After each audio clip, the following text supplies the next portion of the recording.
যতদিন পর্যন্ত আমরা হজ করতে পারছি না ততদিন পর্যন্ত আমরা কিছু আমলের মাধ্যমে হজ এবং উমরার সওয়াব লাভ করতে পারি। হজ করার যে আসল মর্যাদা, প্রকৃত মর্যাদা, সেটা তো হজ করার মাধ্যমেই শুধু লাভ হবে। কিন্তু আমরা আজ এমন 5টি আমলের কথা জানবো, যেই 5টি আমল আমরা আমাদের নিজ জায়গায় বসে যদি করি, আল্লাহ রাব্বুল আলামিন এই আমলগুলোর বিনিময়ে হজ করে যে পরিমাণ সওয়াব আমি পেতাম, আমার অ্যাকাউন্টে, আমার আমলনামাতে ওই পরিমাণ সওয়াব আল্লাহ তাআলা লিখে দিবেন। তাহলে যারা হজ করতে পারছি না তারা হজ করার জন্য তো চেষ্টা করবই, তার পাশাপাশি এই আমলগুলো যদি করি, আমরা আশা করব আল্লাহর কাছে যে আল্লাহ তাআলা হাজী সাহেবদের হজের মাধ্যমে যে সওয়াব লাভ করেন, আল্লাহ তাআলা আমাকেও মাহরুম করবেন না, আমাকেও তাদের মতো সওয়াব দান করবেন।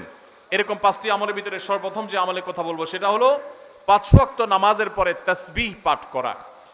সহিহ ইবনে হিব্বানের একটা হাদিস বর্ণিত হয়েছে, নবী করিম সাল্লাল্লাহু আলাইহি সাল্লামের কাছে এসে একবার দরিদ্র সাহাবীরা, গরিব এবং অভাবী সাহাবীরা অনুযোগ করলেন এবং তারা অনুযোগ করে বললেন, হে আল্লাহর রাসূল, ধনী সাহাবীরা তারা 5 ওয়াক্ত নামাজ পড়ে, রমজানে রোজা রাখে, আবার পাশাপাশি তাদের আর্থিক সচ্ছলতার কারণে দান সাদাকা করে, হজ করে, উমরা করে, জিহাদে আল্লাহর পথে টাকা ব্যয় করে, তারা বিভিন্নভাবে যে আর্থিক ইবাদত করে, আমরা তো গরিব এবং অভাবী হওয়ার কারণে এই সওয়াবগুলো পাই না।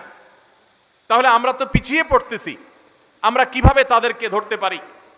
সাহাবীদের কম্পিটিশন ছিল আমলের কম্পিটিশন। তারা আমাদের মতো দুনিয়াদারিতার কম্পিটিশন করতেন না, তাদের প্রতিযোগিতা ছিল কে কত বেশি নেক আমল করে জান্নাতের দিকে অগ্রসর হবে।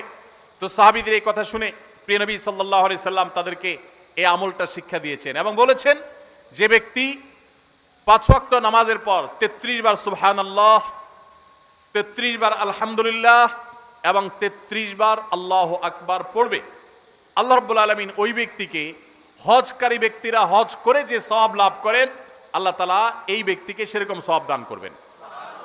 ধনী সাহাবীরা আর্থিক ইবাদত করে যে সওয়াব লাভ করেন, আল্লাহ তাআলা এই 5 ওয়াক্ত নামাজের পরে এই তাসবিহ পাঠকারীদেরকে একই রকম সওয়াব দান করবেন। ভাইরা আমার, আবারও বলছি, এর মানে এই নয় যে হজ করার যে মর্যাদা আছে হুবহু সেই মর্যাদা সব দিক থেকে শতভাগ সেই রকমই আপনি আল্লাহ তাআলার কাছে মর্যাদা লাভ করবেন, এই আমল